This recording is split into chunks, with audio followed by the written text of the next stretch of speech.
page 74. Miss B threatened to fire Mom, so Lori, Brian, and I started helping Mom with her schoolwork.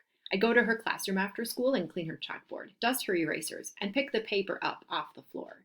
At night, Lori, Brian, and I went over to her students' homework and tests. Mom let us grade papers that had multiple choice, true, false, and fill-in-the-blank answers. Just about anything except essay questions, which she thought she had to evaluate, because they could be answered correctly in all sorts of different ways.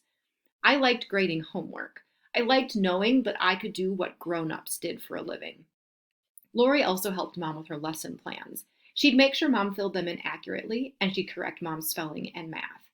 Mom, double L's in Halloween, Lori said, erasing Mom's writing and penciling in the changes.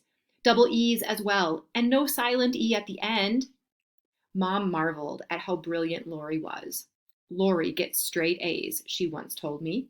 So do I said. Yes, but you have to work for them. Mom was right. Lori was brilliant. I think helping Mom like that was one of Lori's favorite things in the world. She wasn't very athletic and didn't like exploring as much as Brian and I did, but she loved anything having to do with pencil and paper. After Mom and Lori finished the lesson plans, they'd sit around the school table, sketching each other and cutting out magazine photos of animals and landscapes and people with wrinkled faces, and putting them in Mom's folder of potential painting subjects. Lori understood Mom better than anyone. It didn't bother her that when Miss Beatty showed up to observe Mom's class, Mom started yelling at Lori to prove to Miss Beatty that she was capable of disciplining her students. One time, Mom went so far as to order Lori up to the front of the class, where she gave her a whipping with a wooden paddle.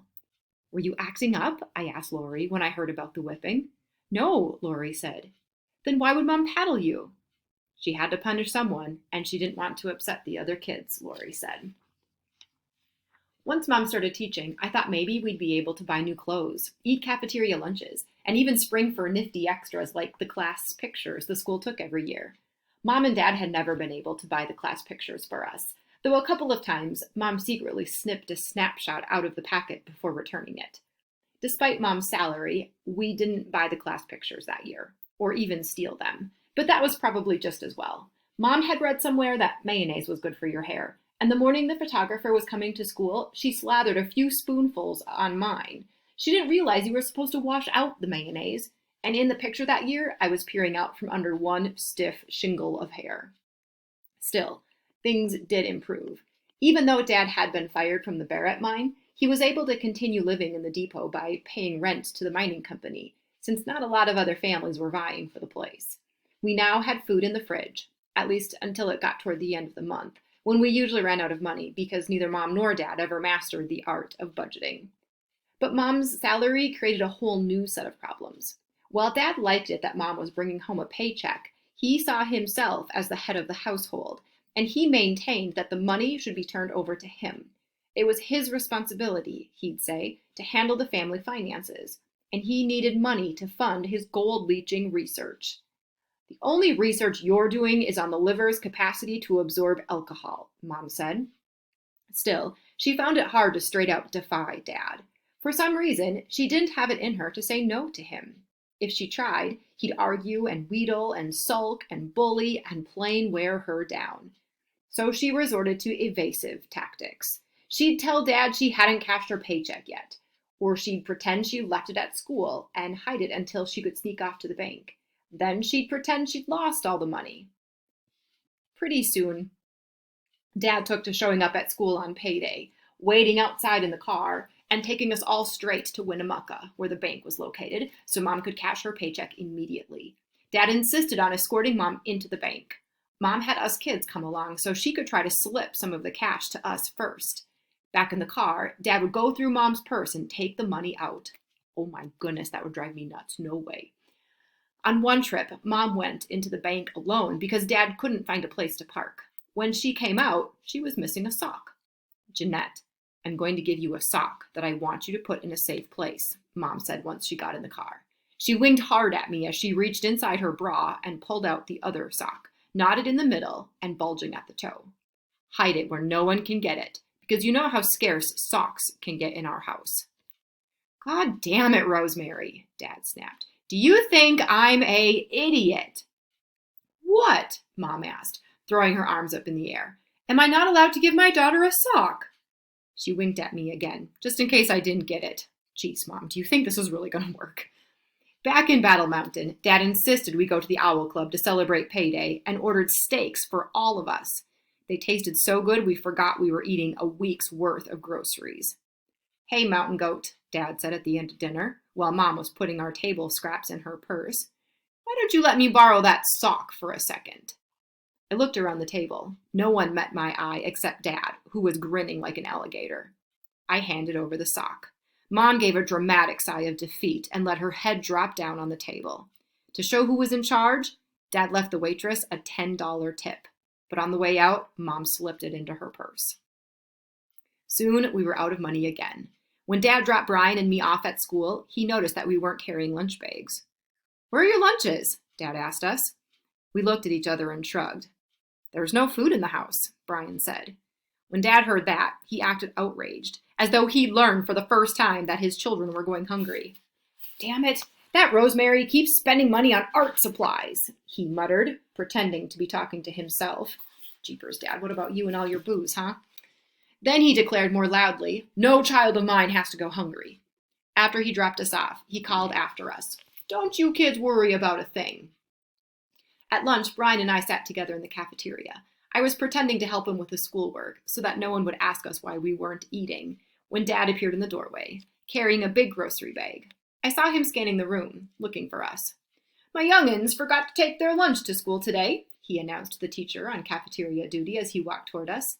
He set the bag on the table in front of Brian and me and took out a loaf of bread, a whole package of bologna, a jar of mayonnaise, a half-gallon jug of orange juice, 2 apples, a jar of pickles, and 2 candy bars. Have I ever let you down? He asked Brian and me, and then turned and walked away. In a voice so low that Dad didn't hear him, Brian said, yes. Dad has to start carrying his weight, Lori said as she stared into the empty refrigerator. He does, I said. He brings in money from odd jobs. He spends more than he earns on booze, Brian said. He was whittling, the shavings falling to the floor right outside the kitchen where we were standing. Brian had taken to carrying a pocket knife with him at all times, and he often whittled pieces of scrap wood when he was working something out in his head. It's not all for booze, I said. Most of it's for research on cyanide leaching. Dad doesn't need to do research on leaching, Brian said. He's an expert. He and Lori cracked up. I glared at them. I knew more about Dad's situation than they did, because he talked to me more than anyone else in the family. We'd still go demon hunting in the desert together, for old time's sake, since by then I was 7 and too grown up to believe in demons. Dad told me all about his plans, and showed me his pages of graphs and calculations and geological charts depicting the layers of sediment where the gold was buried. He told me I was his favorite child, but he made me promise not to tell Lori or Brian or Maureen. It was our secret. I swear, honey, there are times when I think you're the only one who still has faith in me. I don't know what I'd do if you ever lost it, he said. I told him that I would never lose faith in him, and I promised myself I never would. A few months after Mom had started working as a teacher, Brian and I passed by the Green Lantern. Remember, that's the prostitute house? The clouds above the setting sun were streaked scarlet and purple. The temperature was dropping quickly, from searing hot to chilly within a matter of minutes, like it always did in the desert at dusk. A woman with a fringed shawl draped over her shoulders was smoking a cigarette on the Green Lantern's front porch. She waved at Brian, but he didn't wave back. Yoo-hoo, Brian! It's me, Sugar! Ginger! She called. Brian ignored her. Who's that? I asked. Some friend of Dad's, he said. She's dumb. Why is she dumb? She doesn't even know all the words in a sad sack comic book, Brian said. He told me that Dad had taken him out for his birthday a while back. In the drugstore, Dad had let Brian pick out whatever present he wanted. So Brian chose a sad sack comic book. Then they went to the Nevada Hotel, which was near the Owl Club and had a sign outside saying bar, grill, clean, modern. They had dinner with Ginger, who kept laughing and talking real loud and touching both Dad and Brian. Then all three climbed the stairs to one of the hotel rooms. It was a suite with a small front room and a bedroom. Dad and Ginger went into the bedroom, while Brian stayed in the front room and read his new comic book. Later, when Dad and Ginger came out, she sat down next to Brian. He didn't look up. He kept staring at the comic book, even though he'd already read it all the way through twice. Ginger declared that she loved Sad Sack. So, Dad made Brian give Ginger the comic book, telling him it was the gentlemanly thing to do. It was mine, Brian said, and she kept asking me to read the bigger words. She's a grown-up, and she can't even read a comic book. Brian had taken such a powerful dislike to Ginger that I realized she must have done something more than Shanghai his comic book. Shocking, huh? Not only is Dad spending money on booze, but on prostitutes too, and hotel rooms. Oh my gosh. I wondered if he had figured out something about Ginger and the other ladies at the Green Lantern. Ooh, I think he did.